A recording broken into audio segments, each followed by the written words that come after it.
Welcome back to the Kennedy Dynasty podcast. I'm your host, Alyson, and today I've got a long awaited podcast topic that I will be covering. A lot of people have requested this over time, and I was really excited to finally get to dive into this myself and learn a little bit about it. So I will get to that in just a minute. First, I'm going to start out with our In the News segment.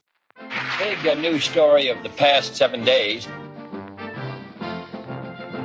Okay, to stay up to date on all the Sirhan news, which, by the way, if you don't even know what I'm talking about, I have a whole episode about his parole hearings and stuff and everything that's going on around him that came out a few weeks ago. So go back and listen to that so that you're briefed on what's gone on up until now with that. And then since I made that episode, Ethel Kennedy has actually spoken out and given a statement. So I wanted to read that statement just in case you haven't seen it yet. It says, Bobby believed we should work to tame the savageness of man and make gentle the life of the world. He wanted to end the war in Vietnam and bring people together to build a better, stronger country. More than anything, he wanted to be a good father and loving husband. Our family and our country suffered an unspeakable loss due to the inhumanity of one man. We believe in the gentleness that spared his life, but in taming his act of violence, he should not have the opportunity to terrorize again. Then handwritten under that, it says he should not be paroled. Ethel Kennedy. So obviously there's been a lot of tension among the family, a lot of back and forth, a couple of siblings that do agree that he should be released, and then way more than that believe he should not. So I've been keeping up to date with it and will continue to update you guys as I hear anything else.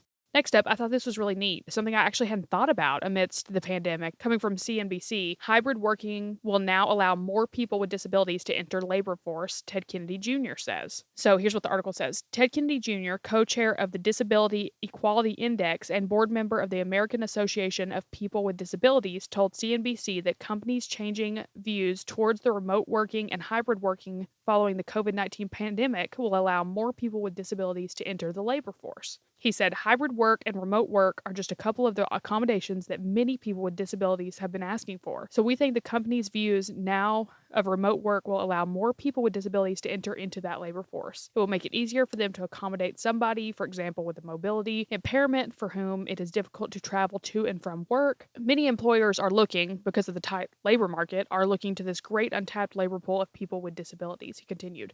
And it says over 1 billion people live with disabilities around the world today. So if you want to read more about that, go check it out on CNBC. Next up is our inspiring clip of the week, and this week will be an interview clip of Lee Radziwill for T Magazine.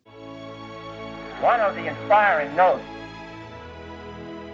I'm always struck by how incredibly strong, we've talked about this, how incredibly strong and willful you are, and yet how you maintain this sort of childlike sense of curiosity and joy, and that you're quite adventurous and naughty, and also, I guess, a bit vulnerable. I don't see why you can't be both. Do you see yourself as strong? Yes, I do.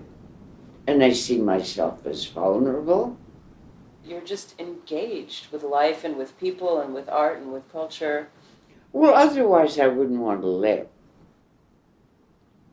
If you weren't engaged and curious. And Yeah, if I wasn't curious, yeah, I wouldn't want to live. And as Luis Buñuel said in the beginning of his book, apropos of his mother, without memory, there's no life. And that's the way I'd feel. Mm-hmm. Soon. No. Next up is our question segment. Therefore, in answer to your question, Okay, so if you follow me on Instagram, then you saw that I teased maybe a week, 2 weeks ago, something like that, that I had a big project in the works. And I was rude and didn't mean to be, because I said I was going to post about what it was, and I haven't done it yet because I just honestly, time got away from me. But I've received a ton of questions on Instagram saying, okay, well, what was it? What's the thing? And by the way, if you don't follow me on Instagram, please do. I post lots of updates and all kinds of stuff there. So it's at Kennedy Dynasty on Instagram. Anyway, so I teased it, and like I said, the main question has been, what was it? What's the project? What are you working on? And I'm teasing you here as well because I'm not going to announce it just yet on here, but I am on Instagram this next week, and stay tuned and please go follow me so you know what it is, and then I'll talk about it a little bit on the podcast as well after the announcement. But just know that I am very excited. I am very busy working on something awesome for this whole Kennedy Dynasty brand, if you will. And yeah, I'm just really, really, really, really stoked to share it with you guys. I hope you'll be as excited about it as I am. So stay tuned. All right, let's get into the episode. So this week we are talking about the relationship dynamic of Jackie and Lee Bouvier, two of the most fabulous sisters to ever grace the face of the earth, for real. In studying this, I just think I just fell more in love with Lee Bouvier. Like, she's incredible. I mean, not any more than Jackie. Jackie's my girl. I'm not saying that, but I don't know. There's just such an allure to Lee too, and such a beautiful persona that she is. I don't know. She's just equally as entrancing and incredible as Jackie in her own right.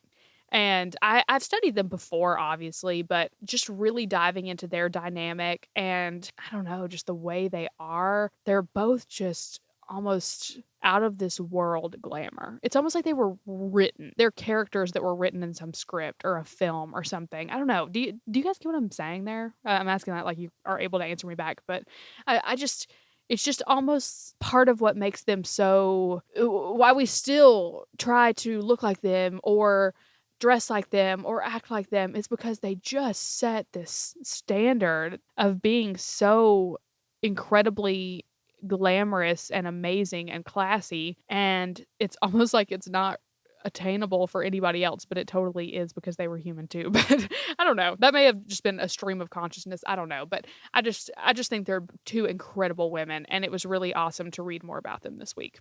My main source is Vanity Fair, and I'll tell you why. Because I read a beautiful piece by Sam Kashner on there in preparation for this episode, and I feel like he tied everything together so beautifully in the complexities of their relationship dynamic.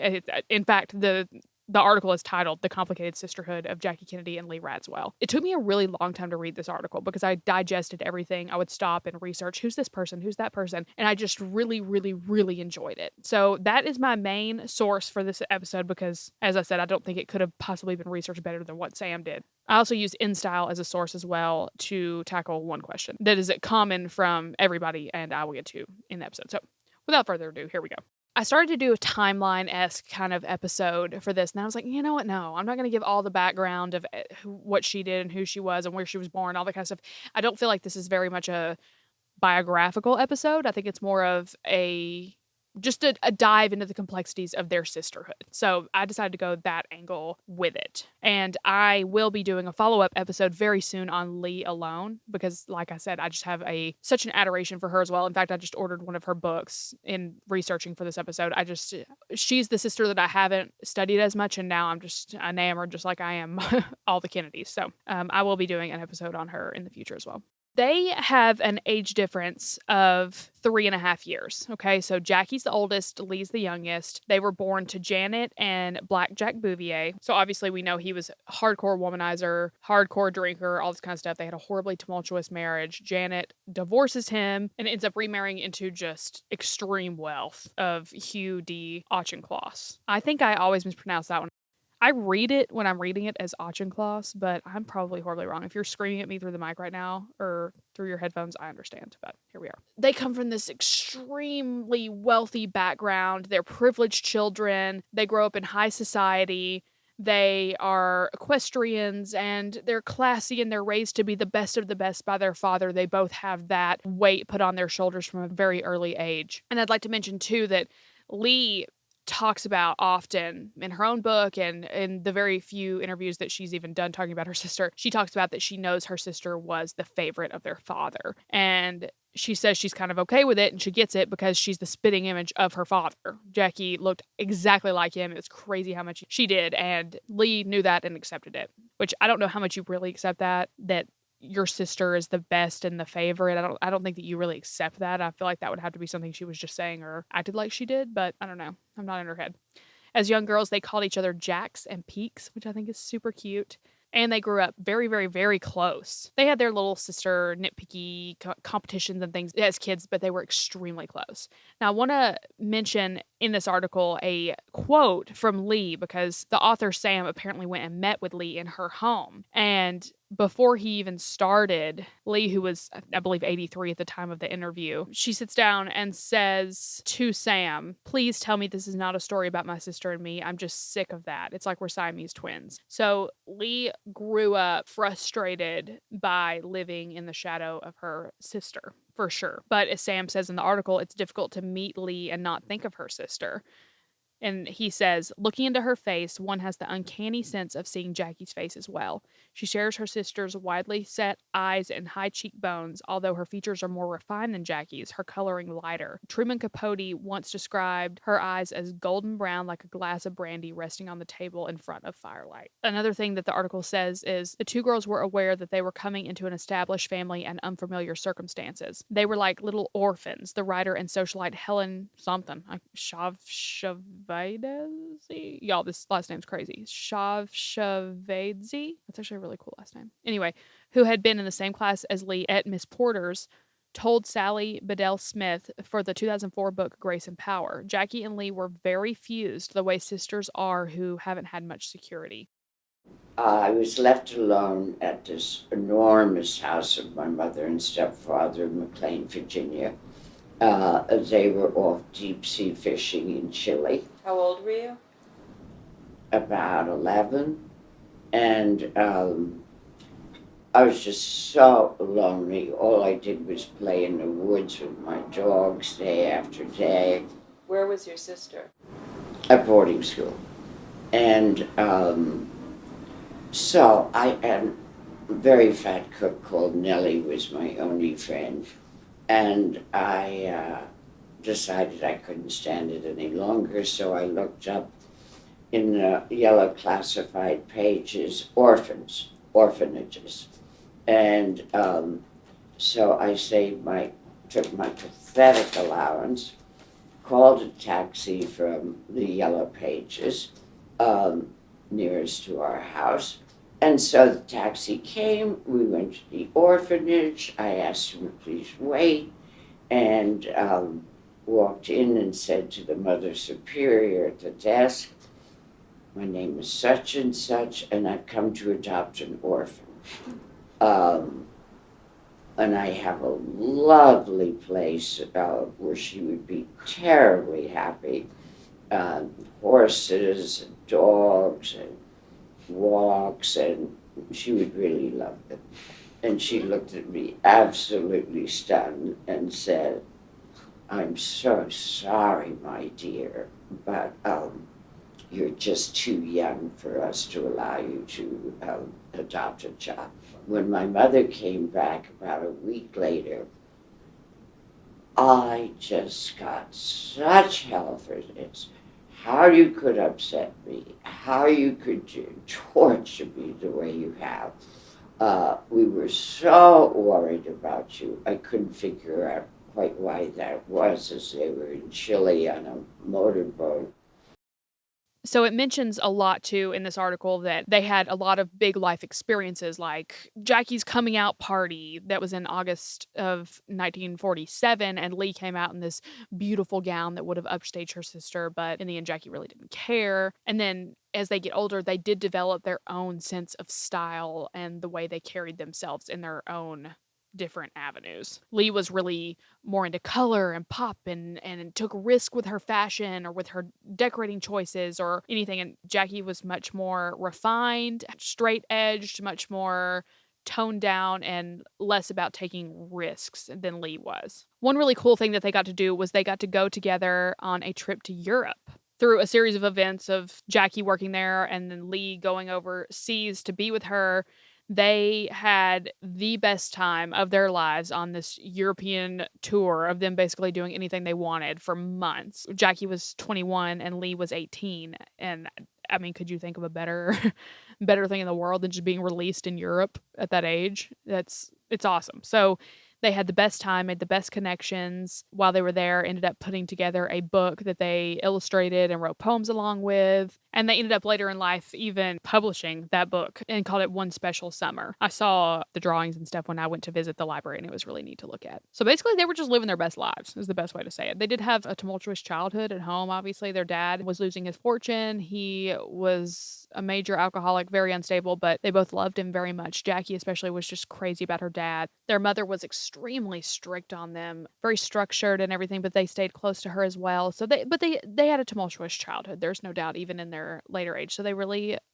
clinged onto each other. But Lee won the marriage competition because she actually beat Jackie to the altar. She married Michael Temple Canfield. And this was a big thing that she beat Jackie there, because back then it was all about getting married and getting married quick. So the fact that the younger sister got married before the older sister was not the greatest thing to Jackie. So Lee married him on April 18th of 1953. And it says in the article that he was a shy, handsome book publishing scion whom she had known and dated since she was 15. So something super interesting about Michael, by the way, is that he was actually adopted by Cass Canfield, the wealthy and distinguished publisher of Harper and Row. But if you look this guy up, there's tons of articles about the possibility and the scandal of him maybe being the illegitimate son of the Duke of Kent and Kiki Preston. So that's an interesting little thing to dive into if you ever want to look into it. They move into a little penthouse apartment in New York, and Lee starts decorating it like crazy, which is kind of a foreshadow into her absolute glamour and impeccable taste for decor and style. And she kind of loved it. She was living in a little fairy tale there. But Jackie ended up meeting and marrying, obviously, John F. Kennedy, and he was way richer and way more of a catch, I would say. So that kind of made Lee a little jealous. So it was like a back and forth. It's like constant ping pong. Then Lee and Michael end up moving to London for a job appointment with Harper and Row. He ended up having to leave. And apparently he was kind of like not the best husband, heavy drinker, just they weren't really connected and stuff. And I had to mention this because it actually made me laugh out loud when I heard it. But Michael said to Jackie at one point, "What do I do to keep Lee?" And Jackie responded by, "Get more money, Michael," which is just so funny.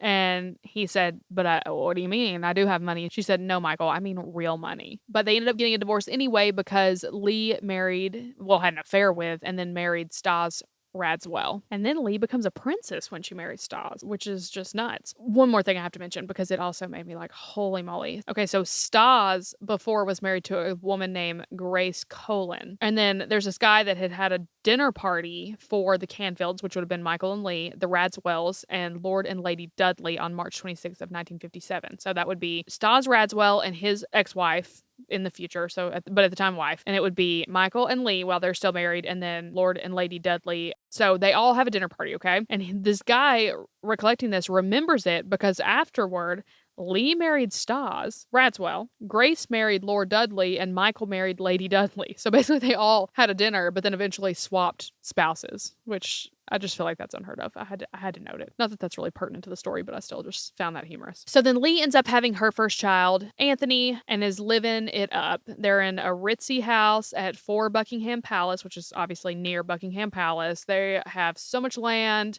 stables, gardens. I mean, she was living the life. But then Jackie wasn't doing too shabby either. I mean, she ends up at 31 moving into the freaking White House and becomes First Lady, which is crazy if you think about that. And that kind of then made Lee kind of jealous because obviously Jackie's at the forefront of everything at that point, and she's just kind of known as Jackie Kennedy's sister. I want to note too, Lee was always and remained very tight-lipped about any possible affairs that Jack had and never spoke out ill against him, never did anything, even despite many arguments and things that happened between her and her sister. She never betrayed any form of trust or anything by speaking out in a ill will towards any of them. So I do want to note that. Lee was arguably, now I don't know that I don't have enough evidence under my belt to be able to say this for a matter of fact, but a lot of people have said that Lee was as talented, if not more talented than her sister in her eye for design, her eye for fashion. Her personality was just so out of this world, which so was Jackie's, but there's a lot of people that say that she was almost more polarizing and enamoring than Jackie could be at times. take a second and think about how hard this must have been for Lee as a person to have always been the younger sister. You've never been the one at the forefront. You've never been the one that everyone expected the best of the best out of. And then all of a sudden your sister's the first lady of the United States and she's on the cover of everything and she's the most photographed woman in the world, the most famous woman in the world, arguably. And this other sister who has all the potential in the world is then kind of put on the back burner in everyone's eye, and they only want to hear about what the older sister is doing. She was always Jackie's sister, and that had to be very frustrating for somebody that was just as ambitious. I just wanted to take a second and think about all that. Now, right now, I'm going to drop a clip of I couldn't find interviews of Lee talking about Jackie or Jackie talking about Lee because they just didn't speak about each other. They ended up having kind of a, which I'll get to, a tumultuous time after Jackie's death and stuff. So, but I'm going to insert a clip from Jackie speaking with reporters after Jack's election and one of Lee at the premiere of a play she was in. And I'm only inserting it so that you can see how incredibly witty they both were and how they play with the reporters and are so charming and how their voices sound so similar. Lee has a bit more of a rasp to her voice, I think, but overall they sound, it's unmistakable that they are sisters. I'm going to play this back to back now with Jackie first, Lee second. Who designed the dress that you're wearing? The suit? I don't know. I just bought it. Where did you buy it? In the store? The question just a moment ago was, where do you buy your clothes? May I ask you that? I buy them here and there. I'm always traveling, so I never get it very well organized. I see. Just with luck. Do you expect to meet the senator at the airport Sunday night? I'd like to. Depends how many of you will be there. Princess, now that the first night is all over, what was it like? What was your reaction to the audience's reaction to you? Well, I enjoyed it enormously. I don't know how the audience felt, but I enjoyed it enormously.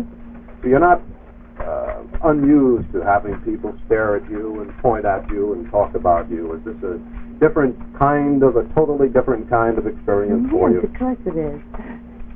Princess, why do you want to be an actress? I don't know. Why do you want to be a reporter? The good thing about their relationship during the White House years was that Lee and Stas were really good friends with Jack and Jackie. So they would spend happy Christmases together at Palm Beach. They traveled to be with one another, all the things. Again, this is a broad stroke over a lot of really intricate things and details that I will talk about in the Lee episode because a lot of this has to do with Lee's life. Just know that I will get to more in depth into different affairs and different things that went on in her life alone. Okay, one thing to note as well, Lee had a lot of input on Jackie's fashion. She actually would be the one a lot of times to bring in the outfits that Jackie would be wearing. Jackie would call her to consult on different fashion ideas and things, and Lee was really the one to push her and give her a lot of influence. So she had a real eye for things as well. And I think one thing that really bothered Lee and that is widely reported on is that a lot of times, like when Jackie went on her European tour with JFK, she got so much press for being so fashionable. She was even named the First Lady of Fashion by Time magazine, when in reality, Lee was behind the scenes helping her a lot and didn't receive that recognition. Then they go to India together. These beautiful sisters are just in India, and it's amazing, and there's all the photos and the glamour, and yet again, Lee is definitely in the background of that entire trip. And it just seems that the attention and the focus are always on Jackie, which I don't think is Jackie's fault. I mean, that was her role. That was what she did. She was the first lady and she was incredibly glamorous and classy and all the things that are amazing. And I don't in any way fault her for that or think anybody does, but I do understand a lot of the feelings that Lee had to have had going around the world with her. Unfortunately, Stas and Lee start having some issues in their marriage, and Lee starts up an affair with Aristotle Onassis. Aristotle, as we know, was the future husband of Jackie Kennedy in '68, and a lot of people don't know that it first started with Lee. So Lee was with him, and he was obviously extremely rich and also extremely controversial, especially with the Kennedys. Bobby and Jack did not like at all that Lee even remotely was associated with him, ever on his yacht, anything like that. So much so that when Jack had to take a European tour to Great Britain, Italy, Germany, and Ireland, Jackie didn't go with him, Lee did. And that was solely because Bobby was trying to keep Lee farther away from Aristotle Onassis during that time. So she went on a tour with him, and Lee later said that it was the most thrilling experience of her entire life. Now, I gotta chime in here. There's a lot of rumors that Lee may have slept with JFK. Now, I don't think anybody knows this for a fact other than the two of them themselves. That this is where my other source comes in that I was talking about earlier. I did look it up. There's no definitive answers anywhere, obviously, but there is an InStyle article about how she may have had an affair with JFK. Okay, so I'm going to quote directly from the article. It says, writer Gore Vidal, who shared a stepfather with Lee and Jackie, once wrote that Lee's first husband, Michael Canfield, confided in him that his then wife had slept with her brother-in-law. There were times when I think Lee went perhaps too far, Canfield allegedly told Vidal, like going to bed with Jack in the room next to mine in the south of France and then boasting about it. It says in the article, it's unclear whether Vidal is telling the truth. He bore a complex relationship with both sisters throughout the years and was known for a proclivity to gossip. So do I believe it? Probably not. I err towards the side of no, but at the same time, who knows? I don't. I think that would be horrible if that's true, and that's extremely scandalous. But there's also the rumors of Jackie being with Bobby after JFK's death. Of course, he wouldn't have still been alive, and Jackie was very much alive if Lee and Jack were having an affair. I don't know. It's a tangled web, I will say. So I'm not going to give my opinion on anything because I don't feel like I can. I don't think any of us really can speak if it's true or not. But I had to obviously make a statement about that rumor after talking about their trip to Europe. Anyway, Bobby's plan didn't really work, and she returned back to Greece after the trip with JFK and continued her affair. Well, then after Jackie tragically lost baby Patrick, she was in such grief that she went to Greece with Lee for what I believe was a month. And it was amazing for her to have that time to not be so much in the spotlight and things. And I don't believe Jack really wanted her to make that trip, but it happened anyway, and it ended up being, I believe, probably a good thing for her. Now, this Vanity Fair article says, as parting gifts after the trip, Jackie was given a diamond and ruby necklace and Lee 3 diamond-studded bracelets. Lee wrote to her brother-in-law that she felt Jackie's rubies outshone her dinky little bracelets that Caroline wouldn't wear to her own birthday party. Judging by this, it seems that Onassis obviously took a liking to Jackie after the trip, and backed by a lot of research, people believe that was because he thought of Jackie as the ultimate, basically, prize. He wanted to marry her and be with her because she was the most famous woman in the world. After the assassination, Jackie was obviously stricken with grief. It was a horrible, horrible time. And apparently Jackie slapped Lee afterward. They were just fighting a lot. And Lee told Cecil Beaton that Jackie was so jealous of me, but I don't know if it's because I have stars and 2 children and I've gone my own way and become independent, but she goads me to the extent that I yell back at her and say, thank heavens, at last I've broken away from my parents and from you and everything of that former life. So it seems like they had some pretty heated arguments just in general, threw out some real zingers at each other and said some really harsh things that would indicate a very up and down rocky relationship. Yet on the same vein, they took tons of trips together, confided in each other, were each other's closest confidants. So, they were sisters at the end of the day. Lee went on to do a little bit of an acting career. I'm not really going to get into much of this, but she was in a play and a movie, a couple different things. Jackie, it's speculated, could have been fairly jealous of this alone because she had said at one point in her life, what if I went into acting? What if this was the thing? Well, then Lee actually was doing it. Jackie didn't actually show up to Lee's first opening night of her play, but she did send her a gift. It just seemed that Jackie did have a streak of jealousy for the independence that Lee had to do whatever she wanted when she wanted to do it. And then Jackie goes on to marry Aristotle Onassis, which was a huge dagger to Lee's heart. Lee would say, how could she do this to me? But publicly she said, I'm very happy to have been at the origin of this marriage, which will, I am certain, bring my sister the happiness she deserves. So Lee very much respected Jackie in the public, but was very hurt by this in private.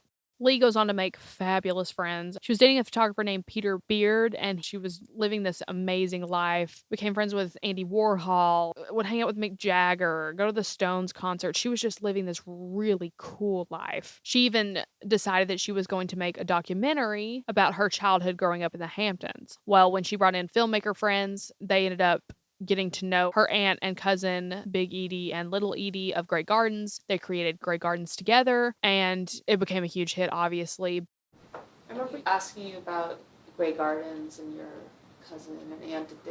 Was that in the Hamptons near where your family? It was. It was in East Hampton, and it was my idea when Stasha and I lived in England at Cherville to go back to East Hampton, which I had so much nostalgia about as a child, and have my extremely eccentric aunt be the narrator for my memories.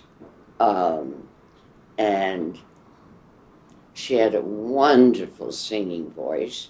And she'd say anything. Her imagination was quite extraordinary. And her daughter, Edie, little Edie, we always called her, was almost as eccentric. As a child, was she eccentric? Even as a child, was she very eccentric? No, not at all. She graduated from Harvard. It was when her mother locked her up as her companion at Grey Gardens, and she never left East Hampton for 25 years. So I thought it would be a wonderful idea to go back there. I said, it'll take days, weeks to get into that house. They won't let us. And so Peter said, we'll get the Maisels because they have 16 millimeter cameras, and the Beals won't be frightened of that. And the Maisels, I think, will be charmed by them. And the Beals were terribly attracted by the Maisels because they adored to have their picture taken. And they adored to scream at one another constantly. And they said, listen, we don't want this to be an Edie narrating for you, for your nostalgia. We can really make something extraordinary out of this. Well, it took me weeks of drives from Montauk to their house in East Hampton to get them to open the door. And so one doesn't just knock on the door and have it opened, even if oh, no. You bang and you scream. But Lee was even kind of taken out of the documentary. She was there cleaning up with them, helping with the home because it was severely dilapidated, and she would help clean up and move and do things, and somehow Jackie was still even credited when she wasn't doing nearly as much as Lee. So there was a lot of issue there with Lee of being overshadowed by Jackie once again, which again, I don't think is Jackie's fault. I think it's just the way their personas were in the public eye. Then they both go through a really rough marriage time. Lee officially divorced Stas in 1974. Then Onassis started the divorce process against Jackie, but then he passed away in 1975. So around the same time, they were both going through really hard times in their marriages. One thing I want to note too, Anthony married Carol Ann DeFalco, who became Carol Radziwill, which was one of the Real Housewives of New York City, but even neater than that. She was a journalist for ABC News in New York and has done amazing things in her life and wrote one of the most amazing books I think I've ever read to date called What Remains. And I'm telling you, if you haven't read that book yet about her marriage to Anthony and her close bond and friendship with JFK Jr. and Carolyn, it's so freaking good. And I know I've talked about it before, and I have to talk about it every chance I get. It really was an incredible, incredible book. I still hope that she'll come on the podcast one day and talk about it. I've loved her for years anyway. But anyway, all that to say, Anthony married her, and she gave a quote to the author of this article saying, I have to correct people when they say, oh, you're married into the Kennedy family. She told him, no, I married into the Radziwill family. It was a point of honor for me. I just loved this quote from her because it's just a really good way of saying that the Radziwills are such a distinguished and incredible name to be under as well. And I just think that's really neat that she specified that and had such an admiration for her own family and mother-in-law. Carol also said that Lee was always gracious, even to her ex-lovers. She had that feminine quality that's hard to put your finger on. Men just fell at her feet. There was an elegant casualness that I don't think I've seen since. Jackie was always rich, especially after her divorce from Onassis. She had just great wealth. And because Stas, he actually passed away in the 70s, but his money had really dwindled over time. So Lee wasn't necessarily left in a great financial position. She had a hard time with money and stuff and struggled a little bit, had to move some, sell things, different things like that over time. But then Lee ended up marrying Herbert Ross, who's a filmmaker, in 88. And that was a good sense of security for her. And Jackie was glad that she was taken care of by him at that point. Then in early 94, Jackie was sadly diagnosed with cancer, and she passed away on May 19th of that year, which was also their father's birthday. The article says that on her deathbed, according to Bradford, she advised her children to sell everything. You'll make a lot of money. And the auction in 1996 reportedly netted more than $34 million. And Lee apparently sat next to Jackie on her deathbed and just sobbed and was devastated. It was obviously a horrible loss for her. It was her best friend, and she was really, really hurt after Jackie's will was read, and it seemed that she had given money or objects or something to every single person in her life, family, friends, staff, everybody. Even Lee's children had a trust fund set up of $500,000 each, Anthony and Christina, her daughter, but there was nothing left for Lee, not even an item. And the reason Jackie gave for this is, I have already done so during my lifetime, meaning she had already provided for Lee so much in her lifetime. So I don't feel like I need to speak to this or give an opinion on this, because I don't know what Jackie did for Lee during her lifetime. I don't know how much she supported her, how much she didn't.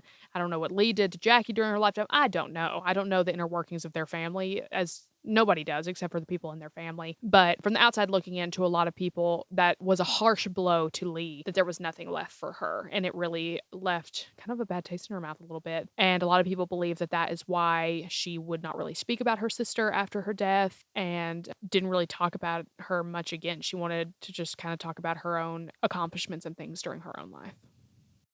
All of this to say, I hope it wasn't just a jumbled mess. I really wanted to give you guys a look into different stories and things from both of their lives that could maybe equate to a complicated, sometimes tumultuous relationship between two very, very famous sisters. So I hope that I somehow gave you a picture of their relationship. And I feel like I highlighted on Lee a lot more than Jackie in this episode. And I solely did that because I feel like Lee's not as talked about. And I feel like a lot of us probably already know a lot more about Jackie than we do about Lee. So I gave a little more backstory to her in this. But I didn't at all want to take away from the beauty and the glamour and incredible woman that Jackie was, the mastermind that she was, because gosh, y'all know I love her so much and just look up to her in lots of ways. But yeah, it seems like they both had very distinct strengths and weaknesses in different areas, just like every other human. But I can't imagine handling the pressure and the weight that was on both of their backs to be the best. Then they both kind of became the best, and then one felt like they were living in the shadow of the other, and one was in the forefront without wanting to be in the forefront. And it's a wild, wild story. So